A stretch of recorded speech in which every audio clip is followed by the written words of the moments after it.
کے وقت کا بھی. آپ سے پہلے میں ڈاکٹر جمیل کی طرف چلنا چاہوں گا. ڈاکٹر صاحب, اتنی پولرائزیشن ہو گئی ہے اس وقت ہمارے پولیٹیکل کلچر میں کہ پوائنٹ آف نو ریٹرن کے اوپر چیزیں چلی گئی ہیں.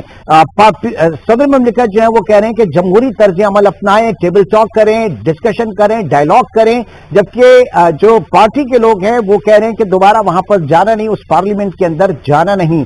یہ صورتحال کہاں تک جاتی ہوئی آپ کو نظر آ رہی ہے؟ یہ جو عدم برداشت کا ماحول ہے, یہ اس ملک کے جمہوری کلچر کو, اور نہ صرف جمہوری کلچر بلکہ پوری ریاست پاکستان کے اوپر خدا نخواستہ کتنا بھاری پڑ سکتا ہے؟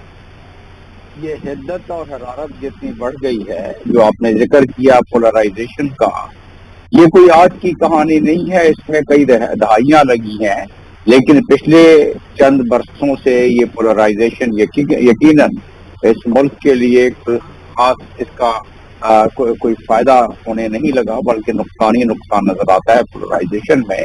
اور اس پولرائزیشن میں بہت سارے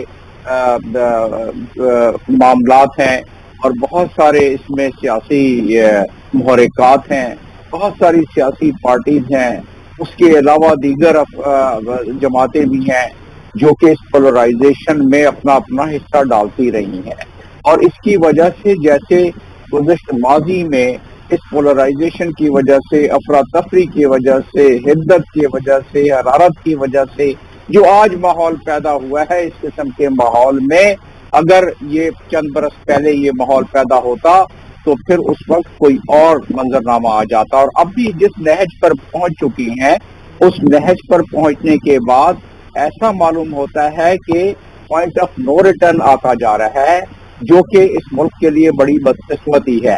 اور جہاں تک اداروں کا تعلق ہے, فورم چیئرمین صاحب نے بڑے بہترین طریقے سے اس کو بیان کر دیا ہے کہ اداروں کو کی عزت کرنی چاہیے. اور پی ٹی آئی بھی, آپ نے ابھی سن لیا فورم صاحب کی بات, کہ وہ عزت اور احترام اداروں کا کرتی ہے. ہم نے اس ادارے کو, خاص طور پر ملٹری کے ادارے کو, آرمی کو, ہم نے بہت زیادہ اس کی آبیاری کی ہے. ہم نے اس کو اپنے پورے من و ان سے اس کو ہم نے آبیاری کر کے یہاں تک پہنچایا ہے, اور اتنا مضبوط بنایا ہے کہ دنیا مانتی ہے پاکستانی فوج کو. تو وہ بالکل درست ہے بات. لیکن اگر پاکستانی فوج پر انگلیاں اٹھیں, چاہے وہ انڈیویجولز پر اٹھیں, اور اس کا اگر عکس یا اس کا اگر کوئی حرارت یا اس کی کوئی اثر یا اس کا کوئی ریفلیکشن ادارے پر پڑے اور ادارہ اس کو محسوس کرے, تو اسد صاحب اس کو زیادہ صحیح طرح بیان فرما سکیں گے. لیکن میرا تو اتنا ماننا ہے کہ عمران خان ایک بڑی قدآور شخصیت ہے. عمران خان سیلیبریٹی رہ چکے ہیں.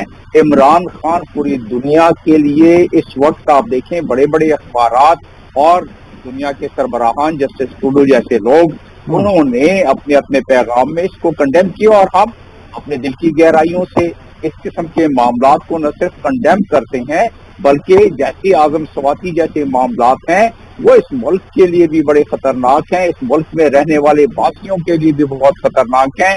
اور جیسے کہ اسیسینیشن, پولیٹیکل اسیسینیشن ماضی میں بھی ہوئی ہے پاکستان میں, جس میں محترمہ شہید کی شہادت ہوئی ہے, اسی طریقے سے اگر خدا نہ خواستہ کوئی اور المیہ ایسا پیش آ جائے, اللہ تعالیٰ نے بچایا ہے کہ یہ ہمارا ایک بہت بڑا ایورٹ ہو گیا ہے. ہم اگر یہ معاملہ آگے بڑھا یا بڑھ جاتا تو پھر یہی ہوتا جیسے کہ شاعر نے کہا ہے, اور جیسا کہ پہلے بھی ہوتا آیا ہے.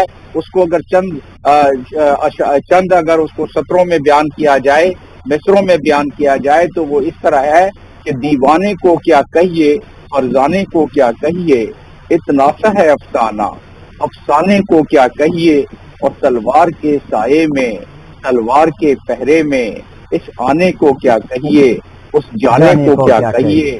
تو اس سے ڈریں, اس سے ڈریں بس.